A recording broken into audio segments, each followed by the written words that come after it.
To the Steelers in just a second, but first, some big plays from the NBA. Luka Doncic beating the shot clock with the quick one-handed shot from deep.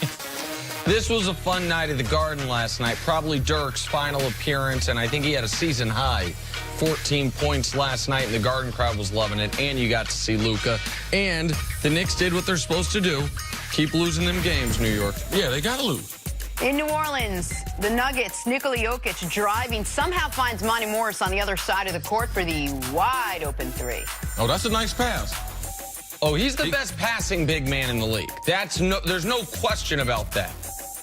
I think he's went from underrated to a little overrated, but his passing is properly rated. Where does he rank as far as centers, Nick? Make a list real quick. Centers. Right now, centers? Yes. Davis, Embiid, Jokic. Okay. Hold on. Celtics and Hornets and Terry Rozier connecting with the high-flying Jason Tatum. One-handed alley-oop. It's a fun game. I watched this whole game. It looked like the Celtics were going to blow them out. Then the Hornets had a nice run at the end of the half to make it close, and the Celtics dominated the second half, again without Kyrie. T-Wolves, Grizzlies tied in overtime. Karl Anthony Towns grabs the board, nails the fadeaway jumper C for the win. Oh, this is a big shot right here. Tough game. Timberwolves need to win every game possible before LeBron comes back. Western Conference is tight. They've moved on from Jimmy Butler, and that depends on Wiggins and Karl Anthony Towns' development. Great shot here. Great touch, great arc.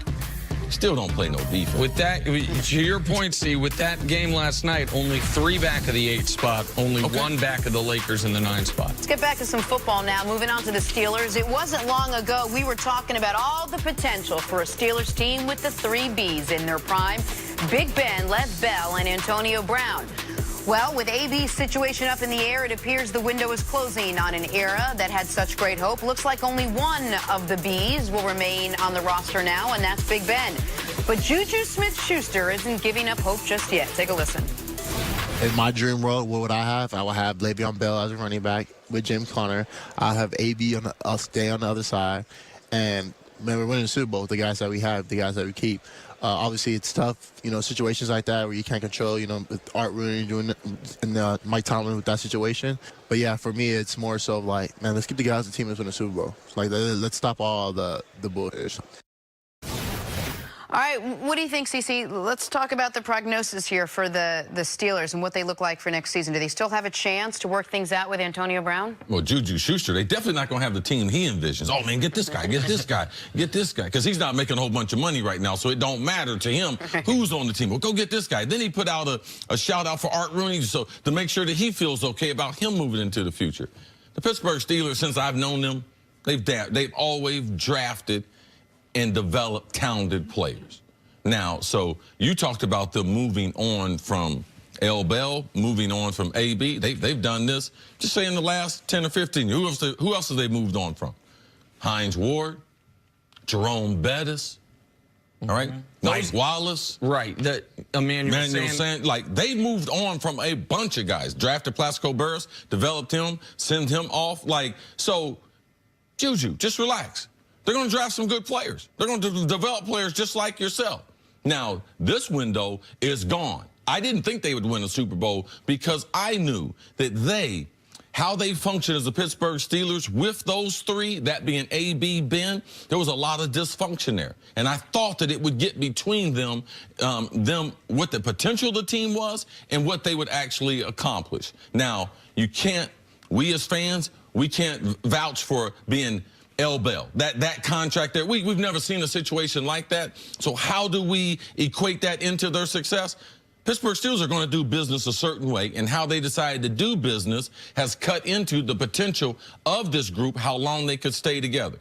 They have made a decision as an organization. Ben Roethlisberger is their quarterback. They didn't just make this decision. They made that long time ago when Ben was on that team as a young player that went to the Super Bowl. They made that decision with L. Bell. Ben was a priority. Now with AB, they're making the decision again. Ben is the priority. That's how they're going to move forward. So they're going to draft other players. They're going to develop other players. Pittsburgh has been very, very consistent at that. And I can't fault the organization.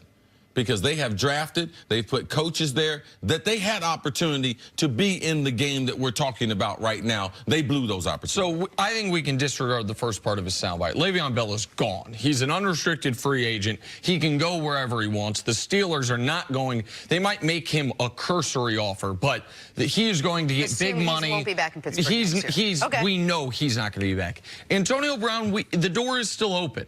I would say it is more likely than not that they end up trading him. But as we've talked about, early in March, they owe him a roster bonus. They are not going to pay him that roster bonus and then trade him.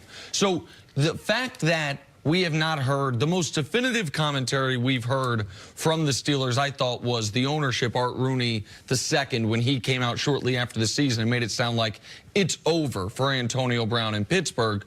Since then, it feels like the commentary from the team has softened that stance slightly. But as we have discussed before, it's one thing if the Steelers want to reconcile. What evidence do we have whatsoever that Antonio Brown wants to reconcile? I think Antonio Brown feels like, and maybe he's right, maybe he's wrong, but I'm going to be an all-pro, I'm going to be a great player, and I'm going to get my money anywhere.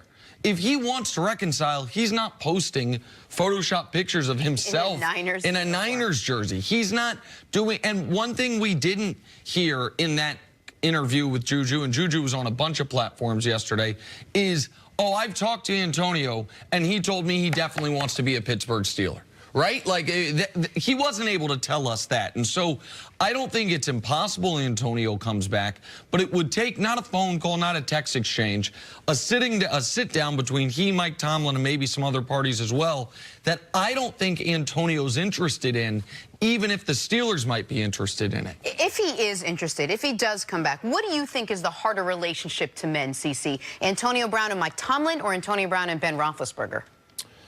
Mike Tomlin. Because Ben's had other wide receivers he's had difficult situations with. They'll get beyond that. You know the reason why? Because Ben's got the ball. And the only way to AB to be able to do his deal is to get the ball from the quarterback. So regardless of how much a wide receiver wants to complain, at the end of the day, the quarterback is almost always right because he's making the decisions. Now, I know Ben was also right in, AB didn't run the right route. Now, people will say, well, Ben was wrong for calling him out. Yeah, he was wrong for that. But the principle of it, AB, and he's done this for a long time as far as, oh, I'm going to ad lib. Oh, I'm going to do something else. And this time it made Ben look bad. And Ben was like, listen, enough of that. So I'm going to let the cat out the bag and tell the public what really happened. So the quarterback, that situation, we've seen that. That's rectified all the time. Mike Tomlin and the message point to the rest of the team. How is he able to be consistent?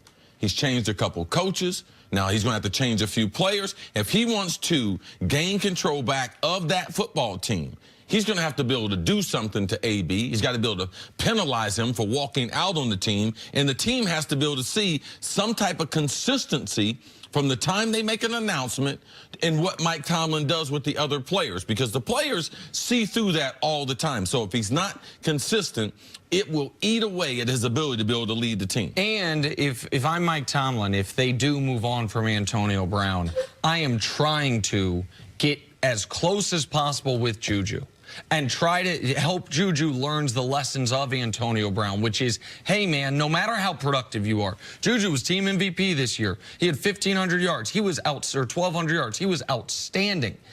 But it can go sideways. It went sideways. You mentioned Hines Ward and Jerome Bettis. Those guys retired. Mike Wallace, didn't want to pay him, move on. Emmanuel Sanders, move on. Like Antonio Brown, looks like those guys were very high-level players.